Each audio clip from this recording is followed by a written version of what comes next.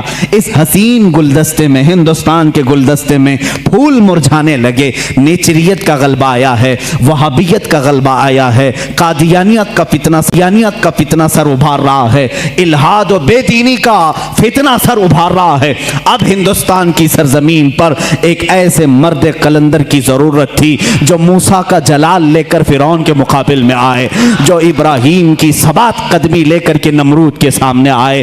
اب ایک ایسے مرد قلندر کی ضرورت تھی جو صدیق کی صداقت اپنے سینے میں رکھتا ہو، فاروق اعظم کی عدالت اپنے سینے میں رکھتا ہو، عثمان ابن عفان کے حلم و بردباری اپنے سینے میں رکھتا ہو۔ ہندوستان کو اب ایسے مرد قلندر کی ضرورت تھی جو حیدر کرار کی شجاعت بھی رکھتا ہو، غوث اعظم کا نائب ہو، خواجہ ہند کا وارث ہو۔ اللہ رب العزت نے ہندوستان کے سنی مسلمانوں پر وہ احسان عظیم فرمایا جب صوفیاء کے مرکز اور اولیاء کاملین کی خانقاہیں آواز دینے لگی، الہا اب ہند کا کیا ہوگا؟ یہاں تو اب چادریں نہیں، اب گاگریں نہیں، یہاں اولیاء کی بارگاہ میں آنے سے روکا جا رہا ہے، وسیلے کو شرک، استمداد کو کفر کہا جا رہا ہے، عظمت رسالت پر حملے ہو رہے ہیں، نماز میں رسول کے خیال آنے کو برا بھلا کہا جا رہا ہے، پیٹ پیچھے کی خبر نہ ہونے کی حضور کے بارے میں کہی جا رہی ہے۔ الہا اب کون اس دین کا وارث ہوگا، جانشین ہوگا، محافظ ہوگا، نگہبان ہوگا؟ آواز آئی غیب سے، اللہ رب العزت نے پورے ہندوستان کے اس سائے پر ایک ایسی عظیم سلطنت کو بیدار فرمایا جس سلطنت کا نام ہم یوں کہتے ہیں، ملک سخن کی شاہی تم کو رضا مسلم، ملک سخن کی شاہی تم کو رضا مسلم۔ جس سمت آ گئے ہو سکے بٹھا دیے ہیں، اس عظیم ہستی کو اللہ تعالیٰ نے جلوہ فرمایا جس کو پوری دنیا سنیت، اعلیٰ حضرت، کنز الکرامت، جبل الاستقامت، دریائے نعمت، آقائے رحمت، کنز الکرامت، امام اہل سنت، امام احمد رضا خان فاضل بریلوی کے نام سے جانتی ہے۔ اسی لیے میں نے کہا احمد رضا کا تازہ گلستان ہے آج بھی، خورشید علم ان کا درخشاں ہے آج بھی، سب ان سے جلنے والوں کے گل ہو گئے چراغ، احمد رضا کی شمع فروزاں ہے آج بھی۔ عزیزان گرامی، اس امام اہل سنت فاضل بریلوی کی جس گھر میں ولادت باسعادت ہوئی وہ عام گھرانہ نہیں تھا، علمی گھرانہ تھا، بزرگوں کا گھرانہ تھا، تقوی و پرہیزگاری کے شعار رکھنے والوں کا گھرانہ تھا۔ اعلیٰ حضرت رضی اللہ تعالیٰ 10 شوال المکرم بریلی شریف میں سنیچر کے دن جب آپ کی ولادت ہوئی، ظہر کا وقت تھا، یہ اعلیٰ حضرت امام احمد رضا خان رحمۃ اللہ تعالیٰ علیہ مولانا نقی علی خان رحمۃ اللہ تعالیٰ علیہ کے گھر پیدا ہوتے ہیں۔ مولانا نقی علی خان اعلیٰ حضرت کے والد ماجد زبردست عالم دین، فقیہ کامل، ولی کامل تھے۔ آپ کے دادا مولانا رضا علی خان رحمۃ اللہ تعالیٰ علیہ قطب الوقت تھے۔ آپ کا سلسلہ نسب اعلیٰ حضرت رضی اللہ تعالیٰ عنہ کا افغانستان کے بڑھیج قبیلے کے پٹھانوں سے ملتا ہے۔ بعض محققین نے کہا ہے کہ صحابی رسول تک آپ کا نسب پہنچتا ہے، واللہ اعلم۔ اعلیٰ حضرت رضی اللہ تعالیٰ عنہ جس وقت اپنی آنکھیں کھولے ہیں، باپ کو مولانا نقی علی خان کی شکل میں ایک عظیم ولایت کا سرتاج دیکھے ہیں، اور پرورش بھی اس انداز میں ہوئی۔ الحمدللہ جن کے گھر علمی ہوتے ہیں، تقوی والے ہوتے ہیں، وہاں کی ہواؤں میں بھی علم ہوتا ہے، وہ چلتے پھرتے بھی پرہیزگار بنتے ہیں۔ اعلیٰ حضرت عظیم البرکت رضی اللہ تعالیٰ عنہ کے علمی گھرانے کی مثال اسی بات سے سمجھ میں آتی ہے کہ آپ کا نام اعلیٰ حضرت رضی اللہ تعالیٰ عنہ کا نام محمد رکھا گیا اور دادا نے احمد رضا رکھا، اسی نام سے آپ مشہور زمانہ بھی ہیں۔